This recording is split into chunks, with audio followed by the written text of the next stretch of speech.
Well, let's talk about your rookie year. You come into a Knicks locker room. It's got Carmelo Anthony, Amari Stoudemire, Tyson Chandler, Baron Davis, Mike Bibby, J.R. Smith. Some dynamic personalities in that locker room. Yeah, you got lit. But who were the guys that taught you what it really means to be a pro? Melo, Tyson, Kurt Thomas. Really all of them had their hand, right? They all had their hand in it as far as like making sure I was on the right track, because they kind of knew, like, he a Chicago kid coming out of a lockout.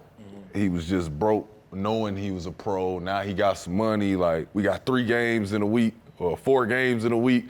We need him to take care of his body, but we can't tell him to not be 21. Like, they kind of had to fine tune it. So I feel like Melo did the most, like strong arming me. Melo was like, nah, you gotta come early. I'm like, bro, I'm not even getting no work. I'm just watching you get worked on. But it was like teaching me in advance, like, this is how much I put into my body. No matter how much I hang with you, no matter how much shit we talk, basketball we talk, this is how much I gotta put into my body. You don't have to yet, you know what I'm saying? But you should probably start, you know what I'm saying, early. So Melo had his hand in that, making sure I ate at good restaurants, because I was like, he knew I would just go to the chicken spot every day. Like, I didn't know no better.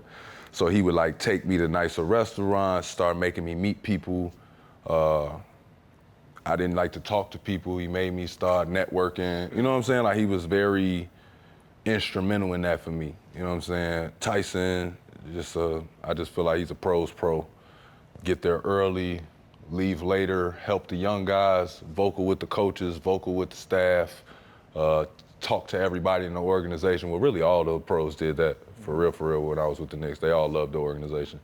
But Tyson would preach that. Amari was one of them guys that, it was funny, like, people would laugh at him and shit, but what people don't be knowing about Stat, no matter what he put his mind on, he really do follow through. So it's like when niggas said he was changing his religion and shit, like, was all laughing and shit, he really changed his religion, though. And he really read that book for real, right to left. You see what I'm saying? Like, I was part of the little joking era. I laughed and I said my few jokes, but I also was like, let me see if he really rocked through that. Let me see how he really coming. If he really coming like that, he might really believe that. And I always appreciated that about being around him. So it was like, I feel like I just had a great group around me. Baron still check on me. Mike Bibby still, out the blue, just come check on me. If I come to Phoenix and don't come check in with them, you know his whole little team. Team Don. Dime ain't playing that. Yeah, like, Team Don don't fuck around. Like, they gonna be like, what the f? Like, how you ain't pull up over the compound? Like, what's wrong with you?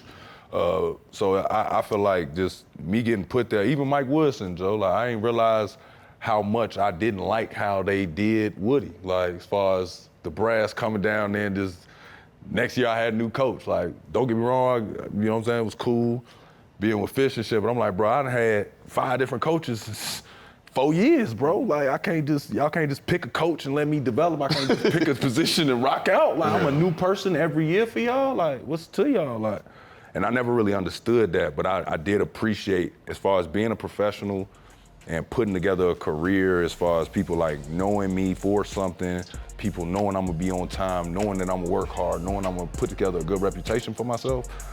Those guys around me, they did a phenomenal job.